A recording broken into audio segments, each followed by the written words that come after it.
દેવગઢ બારિયાથી અત્યારના સૌથી મોટા સમાચાર સામે આવ્યા છે। દેવગઢ બારિયા તાલુકાના 3 પોલીસ મથકનો વિદેશી દારૂનો નાશ કરાયો।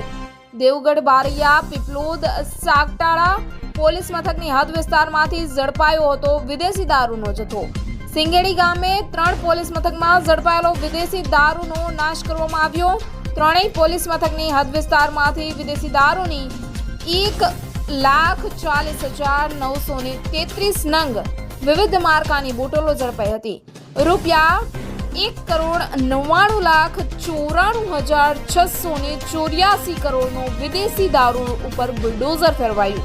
પ્રાંત અધિકારી સહિત ડીવાયએસપી તેમજ સ્થાનિક પોલીસની અધિકારીઓની હાજરીમાં વિદેશી દારૂનો નાશ કરવામાં આવ્યો।